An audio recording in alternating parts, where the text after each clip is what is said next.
मित्रों, आप सभी जानते हैं कि प्रधानमंत्री श्री नरेंद्र मोदी जी के नेतृत्व में भारत ज्यों-ज्यों आर्थिक, सामरिक और कूटनीतिक दृष्टि से विश्व के पटल पर एक शक्तिशाली और प्रभावशाली देश के रूप में उभरता जा रहा है और देश के अंदर सामाजिक और आर्थिक सशक्तिकरण का नया दौर चल रहा है, त्यों-त्यों अनेक प्रतिगामी शक्तियां भारत की इस अभूतपूर्व विकास को और प्रगति को रोकने के लिए अनेक प्रकार के षड्यंत्र करती दिखाई पड़ रही है। उसी श्रृंखला में आज मैं आपका ध्यान आकृष्ट करना चाहता हूं कि जो कुछ कांग्रेस पार्टी और उनके आइडियोलॉजिकल थिंक टैंक कहे जाने वाले लोग समय समय पर कहते आ रहे हैं, वो चीजें अब पूरी तरीके से जनता के सामने आती जा रही है। ओवरसीज कांग्रेस के प्रेसिडेंट सैम पित्रोदा, जो कांग्रेस के आइडियोलॉजिकल थिंक टैंक के प्रतीक माने जाते हैं, उन्होंने आज चाइना को लेकर जिस प्रकार का बयान दिया है, उससे यह बात बहुत साफ हो गई है कि कांग्रेस पार्टी के चीन के साथ हुए करार का इजहार सैम पित्रोदा ने दिन दहाड़े कर दिया है। प्रत्यक्ष रूप से साफ साफ दिखाई पड़ रहा है। और ऑन द लाइटर नोट मैं कहना चाहूंगा, हिंदी में कहावत होती है, गुरु गुड़ रह गए और चेला शक्कर हो गए, मगर यहां जो चेला है वो तो गुड़ रह गए और गुरु चीनी हो गए। परंतु गंभीर बात यह है कि जिस प्रकार की बात सैम पित्रोदा जी ने कही है, वो भारत की अस्मिता, भारत की कूटनीति और भारत की संप्रभुता पर बहुत गहरा आघात है। उन्होंने इस प्रकार की बात कही कि चीन के साथ तो किसी प्रकार का विवाद ही नहीं है, जैसे भारत ही अग्रसर की भूमिका में, यानी आक्रामक मुद्रा लिए हुए, और ये कोई उनका अलग बयान नहीं है। ये ओवरसीज कांग्रेस के चीफ हैं, यानी समुद्र पारी कांग्रेस के प्रमुख हैं।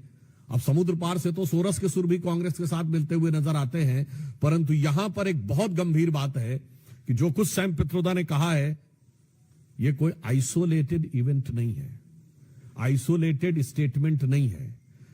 इसी भाव और इसी विचार के अनेक स्टेटमेंट राहुल गांधी पहले दे चुके हैं।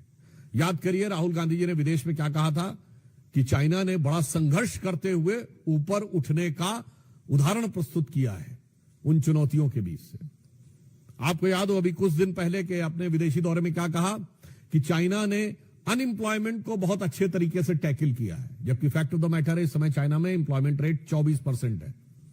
2023 में जनवरी से लेकर जुलाई के बीच में अनएम्प्लॉयमेंट रेट वहां पर बढ़ते बढ़ते हो गई 17-18%, और उन्होंने फिर जुलाई 23 से जनवरी 24 डाटा देना बंद कर दिया, फिर डाटा का बेस चेंज किया और जनवरी से लेकर अगस्त के बीच में किया, फिर बदले बेस पर भी वो 24% हो गई। मगर राहुल गांधी जी को उसमें बहुत महान चीज नजर आती है। फिर याद करिए, यही लोग कहते थे कि चाइना में प्रेस फ्रीडम इंडेक्स में हमसे ऊपर है, जबकि चाइना के डिफेंस मिनिस्टर ली शॉन्गफू गायब हो गए, चाइना के फॉरेन मिनिस्टर क्विंग गैंग गायब हो गए, वहां की सबसे बड़ी कंपनी अलीबाबा के चीफ जैक मा गायब हो गए, परंतु इनको उसमें भी नजर आता था। अब आप आइए, इसके बाद उन्होंने कहा कि इकोनॉमिक ग्रोथ बहुत शानदार की गई है। ये सारे स्टेटमेंट्स हैं, और इकोनॉमिक ग्रोथ की फैक्ट ऑफ द पोजीशन यह है कि 2024 में दुनिया की सबसे बड़ी रियल एस्टेट कंपनी, जो एक चाइनीज कंपनी थी एवरग्रांड, उसकी लिक्विडिटी हो गई।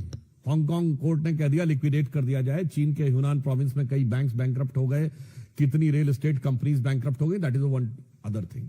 उस प्रक्रिया में जब हम यह देखते हैं कि यह बयान सैम पित्रोदा का आया है, पहली बात तो हम बहुत साफ करना चाहते हैं, भारत सरकार प्रधानमंत्री श्री नरेंद्र मोदी जी के नेतृत्व में विश्व के हर देश के साथ अच्छे और सौहार्दपूर्ण संबंध चाहती है, परंतु वो राष्ट्रीय स्वाभिमान, सुरक्षा और सुदृढ़ता को बनाए रखते हुए।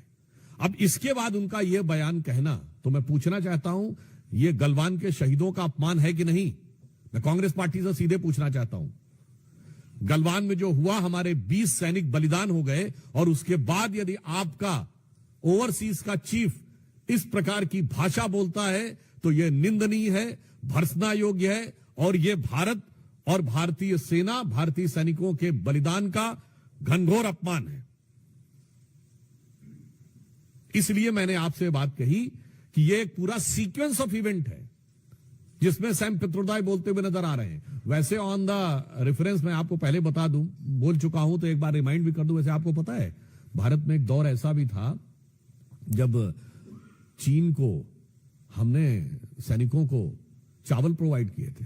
21 जून 1952 को जवाहरलाल नेहरू की प्रेस कॉन्फ्रेंस में उनसे पूछा गया कि आपने क्या चीन की सेना को रसद प्रदान की है? तो उन्होंने कहा हां, हमने थोड़ी मात्रा में की है, पर वो हजारों टन चावल था।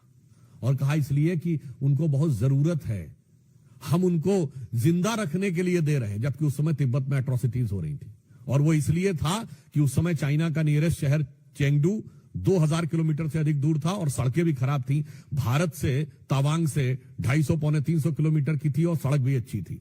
यानी उस दौर से आज तक चला आ रहा है। तो मैं साफ साफ कांग्रेस पार्टी से कहना चाहता हूं कि कांग्रेस पार्टी ने स्पष्ट रूप से यह दर्शा दिया है कि वो चीन के साथ हुए अपने करार के प्यार में, राजीव गांधी फाउंडेशन को चाइनीज एम्बेसी से मिले हुए लोन के दबाव में बोल रहे हैं, और लगातार इस प्रकार के बयान दे रहे हैं। इसके लिए उनको आकर सीधे सीधे सफाई देनी चाहिए। और वो अनेक उदाहरण हैं, वो सब तो अपनी जगह है। दूसरा